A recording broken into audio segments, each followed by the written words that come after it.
It's time to down tools for a bit. Welcome to the ToolShed, the influential podcast for anyone and everyone involved in the building industry. Here's your host, Mick Hawes.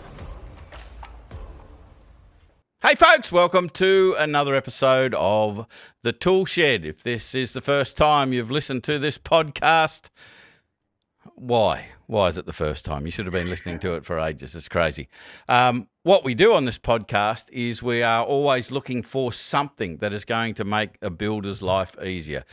How can we make his business more profitable, more fun, more professional, easier, give you more time back, all those sorts of cool things. So we're always looking for platforms and philosophies and people and tools to make that happen. In this episode, we're talking to a couple of guys from Aspire Projects, and basically they help people implement builder trend. And I don't know how many times I've heard people say, I've got this builder's software, whatever it might be, and I just haven't had time to learn how to use it or implement it properly. So they're paying all of these dollars and not getting the value out of it. So I'm going to talk to a couple of guys from Aspire. As I said, it is Geordie and Scott. There they are. They've been singing harmonies in the vocal booth while I've been doing the introduction. How are you guys? Where are you guys? Apart from in an office with some sound-treated back wall there to make it sound nice. We're doing well, Mick. We're actually in the mighty Tweed Coast, straddling the New South Wales-Queensland border, and the sun is out, as it usually is around here, and we're actually in the studio office here. Yeah, beautiful job. So, as I said in the introduction, I don't know how many times I've heard a builder say, I'm using this platform, quote unquote. I'm using the term loosely. What that means is they've got a platform, but they're not actually using it because they've got a building business to run and they don't have the time or the bandwidth to actually learn how to use the software. So tell us the backstory of how Aspire Projects came into being, because I suspect, and we only met each other a few minutes ago, I suspect it has got something to do with what I just said. Yeah, you're not wrong.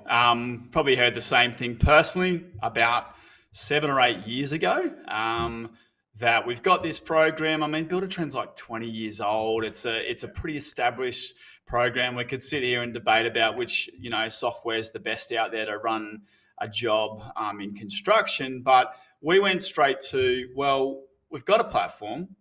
What's missing? And that's really why Aspire Projects was birthed. I actually had the pleasure of doing this with a resi builder at the time, probably 5-6 years ago now, and they had Builder Trend and they were trying to get it off the ground, but it just wasn't happening. And so we were asking the same question you were just asking yourself, Mick, which is, how do I find capacity? How do I find time? How do I get this thing off the ground? Even though it's great, I sit around and we talk to so many builders and they say, I feel like I'm using it about 30%. Yeah.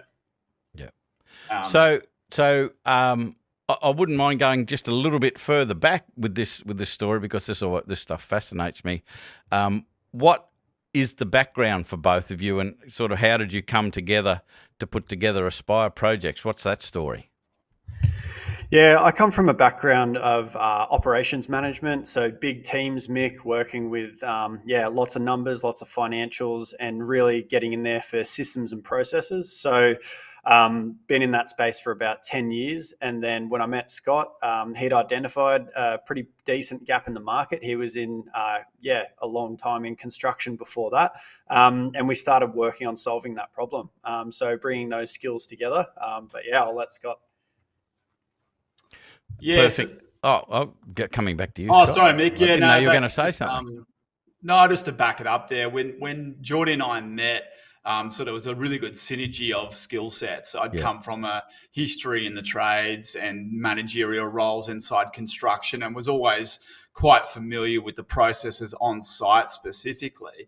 And when Jordan came into the pitch, and we were able to sort of culminate with I think, what turned out to be and is turning out to be quite a sophisticated blend of skill sets that we can bring to our builders on the Builder Trend platform. Yeah. So let's talk about problems, because there are plenty of them in the building industry. And I want to know what the problems are that you notice the most that Aspire Projects addresses, because, as I said, like there's money going into memberships or subscriptions for like a builder trend, and there's massive benefits for using it properly, but there just doesn't seem to be that space to create the systems, the process, the awareness, whatever, to be able to use the platform properly. So what are the problems that you notice that you help builders solve to be able to get in and start to get the benefit out of what they're paying for? Yeah, for sure. I think the first problem that a lot of builders and a lot of teams have when they start out using a new platform is time. So you can either spend 1,000 hours working it out yourself using paper tutorials or videos from the provider of the company, who they have to cover all the bases for all the builders that they work with, their clients. So they're giving an overall approach to a very sophisticated problem. What builders do lack is time to go and spend 1,000 hours going and learning all the things, from just setting up all of the profiles, even. So how all of their internal team will operate on the platform, what they can see, what they can't see. Then they've got that next added complexity of all of the people that they interact with. So all of their vendors, all their subcontractors. So getting all of those settings and fine tuning that can be hard. And there's no set rule book when it comes from a software straight out of the gates for every business specifically. And that's just the tip of the iceberg, because then we start moving into all the project management features, how do all of the scheduling items work and that type of thing. And then moving into financials is another whole layer of complexity there as well. The biggest thing that builders want is clear view on all of their financials. And so to get that, to achieve that goal, again, it takes a tailored approach. It takes experience in that space. And it takes looking at their process from start to finish. So all the way back from sales and estimation, how they're formulating whatever they're trying to build, going to contracts, negotiating with their client, however that looks as well, all the way through into production. And then what happens on the ground might be completely different to what they set out to do right at the beginning. So navigating all of those changes, again, takes a fine touch, I'd say. Yeah. I'm a big fan of Dan Sullivan. He's written a lot of books, but I really like the Ask Who, Not How. And to me, that's what this is all about. Like, you can read the user manual, and it just takes about 1,000 hours to do it, and it'd probably confuse the crap out of you. It's just so much easier to have someone to explain. It's even better to have someone to work with that sets stuff up for you, so you can just do the button pressing, that sort of stuff. So let's assume that I'm that builder. I'm flat out. I want to improve my business. I have built a trend. And I use it in a really shallow, almost useless way. And I reach out to Aspire Projects. What's the process? What would I experience, if you like? I reach out, and then what happens? That is a good question.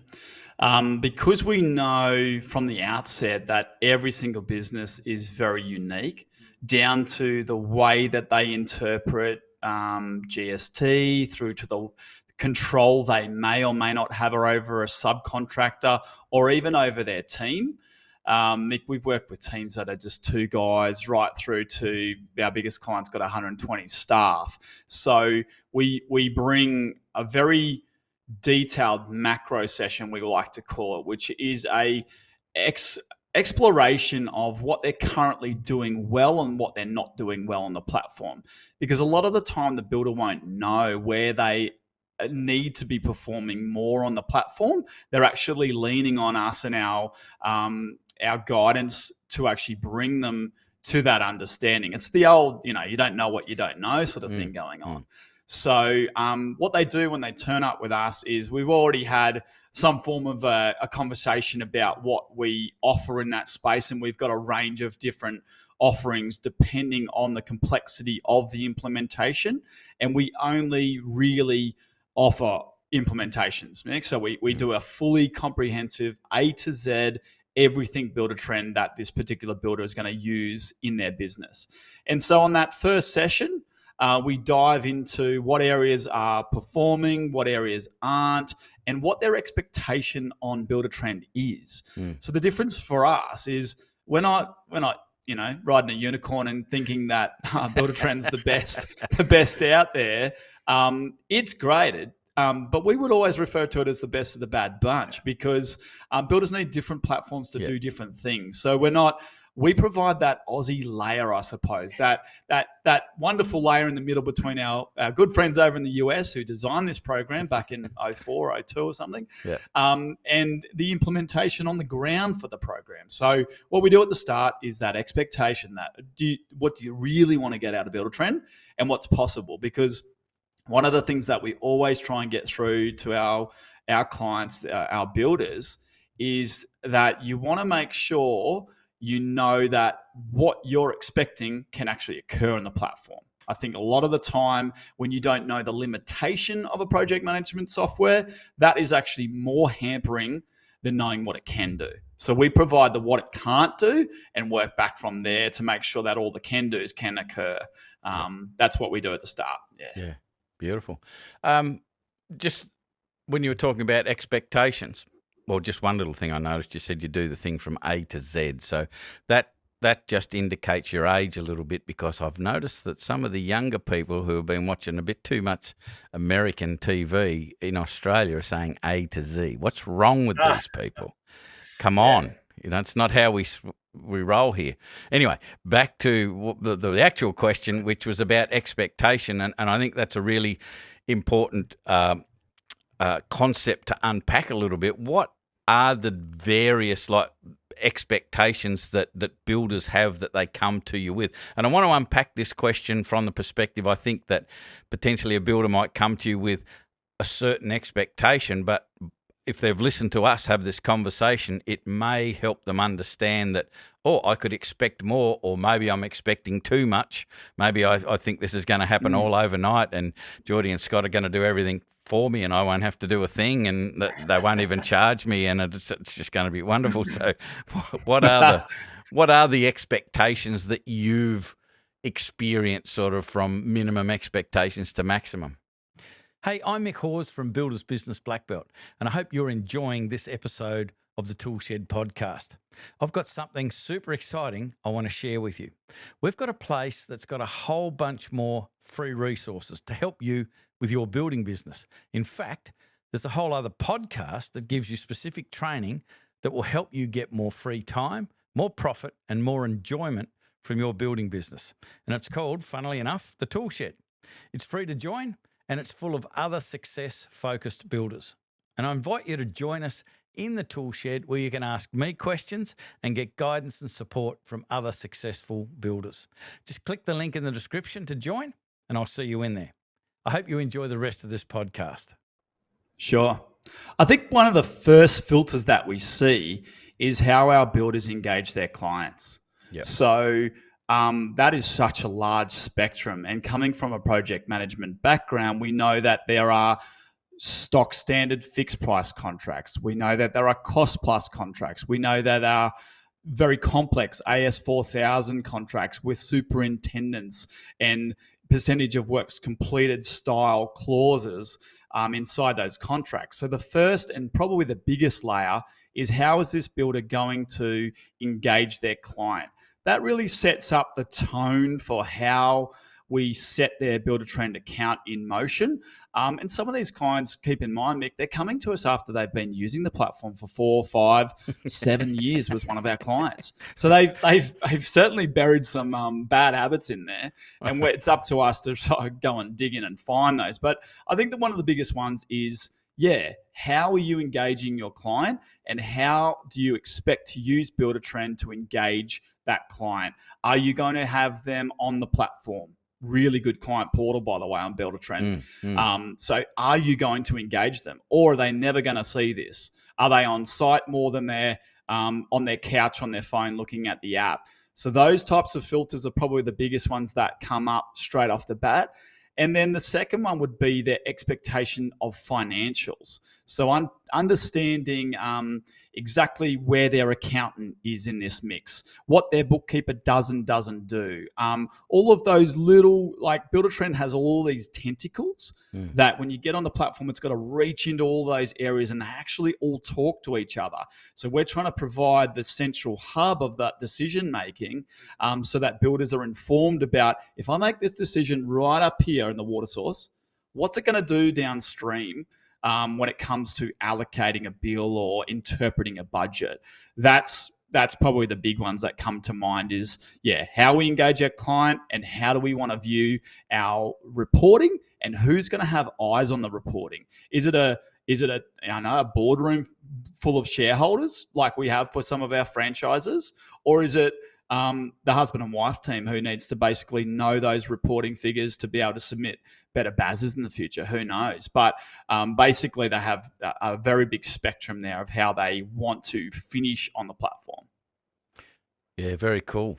I just want to ask about training or the availability of it. What I was just thinking when you were mentioning it's got a really cool client portal. And just through certain conversations with certain people over the years, I've found that they tend not to use something like that anywhere near as much as they should, because at Black Belt, like we're all about the relationship and professional communication and over communicate and under promise and over deliver and all of these cool things. And I believe having a client portal to be able to communicate all sorts of cool things that are happening on site or what have you can do so much to build the connection, the trust, the rapport, and really build a team on this project rather than the builder working for the client. We're working together, and it can be a very, very cool experience for the client. So this is the longest question in the world to ask, whether do you do any training on something like that, for instance. I mean, maybe you do it from the financial side of it as well, but can we just talk about that? Is there any training available to help them understand the power of some of the things that they're just not utilising in a platform like Buildertrend? For sure. We'd be nothing without a good example, to be honest, mate. So everything that we do, we showcase first. We showcase what looks good in the industry, what doesn't look so good in the industry. And generally the builders are like, oh, that's what we're doing at the moment. Or some small percentage are absolutely killing it. Don't worry. And they're probably in your course in Black Belt there. Of course they are. Yeah, of course they are. They're nailing all those KPIs. No. But I think... Oh, sorry, I lost my train of thought there. Oh, excellent. I love it when that happens. Oh, in the training. There we go. No, we talked about examples and the training. It's because my question was too long. My answer's too long now. We show all the examples. We show what's good out there, what works, what doesn't work. But then again, we fine tune it back to them. So when we're talking about an implementation, a lot of the time what we're doing, Mick, is workshopping. So we're actually workshopping where they want to start, what their intended result is, and how we get there. So there's no replacement for time on the tool. So through that workshopping, through that example and showcasing, we're saying make sure you go back, test a little bit of it, see how it's going to form, because you're the one that's going to be using the tools for the next 5 to 10 years if this is the platform that you invest in. So the training component comes after you've solidified all the workshopping. So we've got a whole lot of workflows that come through with what we do. We've broken down every part of Buildertrend. We put a box with a nice little name next to it so everyone knows who's responsible for each component. And in the chain of the big teams, you could be talking about going from a sales team to an estimating team, project management, all the way through to the site supervisors, making sure that everybody's linked in on those calls. And then when the site supervisor is getting trained, generally the project managers and that type of thing are there as well to say, hey, that's not actually how we communicate. Or the site supervisors might come back and say, oh, that's not usually how we do it, or this is a more efficient way. Can we start doing this? And that's when you need to be quite fluid in how you deliver that. So the workshopping generally never stops right until you button it up all the way at the end of the implementation. So we take a really good approach to doing all of the project management items first, teams start to get the feel of how these sessions happen, where they'll complete the workshopping, then they'll go out and test it. We start moving into financials, fine tune a little bit more, and start rolling it out to more and more of the team. So yeah, there's a lot of training involved, but training is the product of all of the really good workshopping that you're doing throughout an implementation. Yeah. So what would be the length of the relationship, if you like, for, I'm brand new. I might be that builder that's been using Builder-Trend for, 3 or 4 years and just dicked around with it. Nothing's really happened. And I come and I join forces with you. On average, like how long are we in contact for? Is it months? Is it years? Is it till death do us part? Like, what's Forever. the story? Forever. Certainly not till death do us part.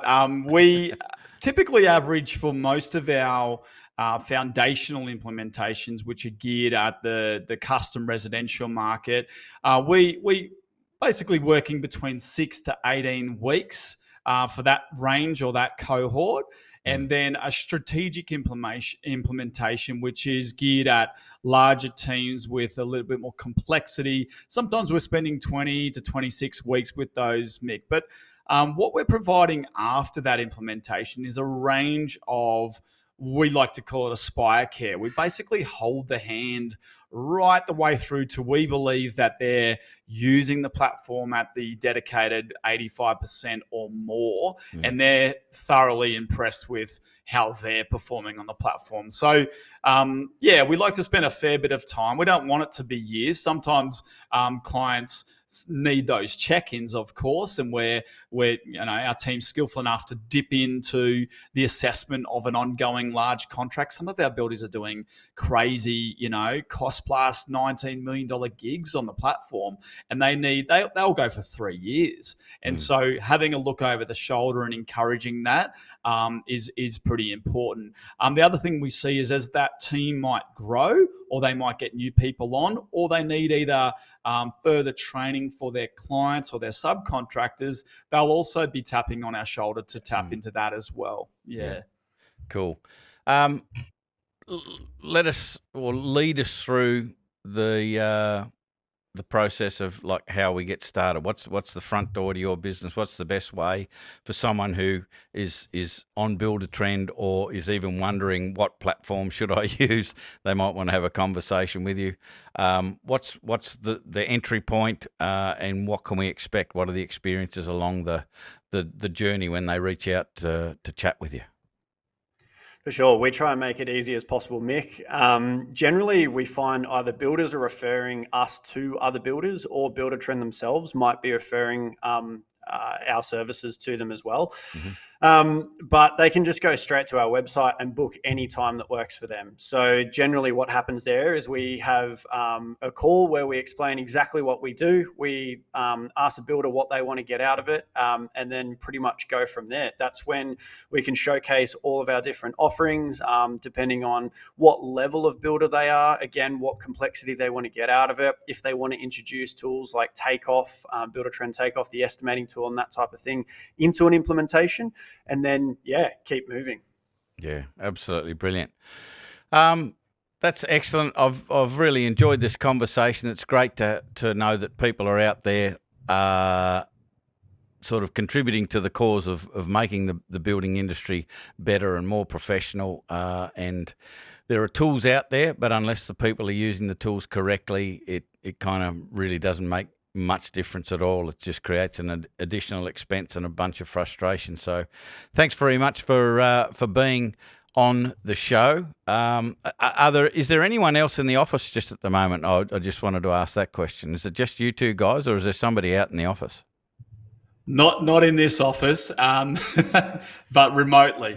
Are you suggesting our pod is not big enough, Mick? No, it's just that the lovely black background, the black shirts and the lighting you've got there, the whole time we were having the conversation, I thought we could, if there were another two people there, we could get them standing on a milk crate behind you and recreate A Night at the Opera by Queen, the album cover. It would look perfect. Fantastic. It's the slide over pod that we like to use just to get that quality sound that we're probably not achieving today, but no, it's good. Typically do our training. It's all good. We'll see if we can get a screenshot and use AI to make a fudge up a cover of Night at the Opera and see if I can make it work. But Beautiful. Thanks, guys, for being on the show. It's been great, and it's great to know that you're out there. Awesome. Cheers, Thanks Mick. for your time, Mick. So that's it, folks, for this episode of the ToolShed. I hope this got you thinking. I hope it gets you to take some action. And if you're using Builder-Trend or you want to ask about Builder-Trend, if you're not using anything, you might be using a second-hand envelope for your systems. I don't know. I don't know what, but there are better ways of doing it than that. And I still remember there's still tradies to this day that when they're making a note about something, they'll pick up an offcut of timber use their builder's pencil to write that note down, and it's like, I wonder if that note will get to its intended place. So reach out and talk to these guys. They're great guys at Aspire Projects, Scotty and Geordie, and they'll have a conversation with you and see if this is the right fit for you. And if you're already using Builder-Trend, it's got to be the right fit because you'll be able to wring the daylights out of the platform and start to use all of the benefits that can come from a quality platform like that if you've got somebody in your corner who actually knows what button does what and how to do stuff, and they can help you put it into practice and make a big difference, give you a bit of freedom, make you more profitable, definitely make you look a whole lot more professional, which is going to be a cool thing. We'll be back with another episode of the ToolShed. Before you know it, I hope you enjoyed this episode. I'm Mick Hawes from Builders Business Black Belt. That is all. I'm out. Bye for now. You've been listening to the ToolShed. If this podcast struck a chord with you, make sure you spread the word by sharing it with your mates in the building industry. We love your help to make the building industry better for everyone involved.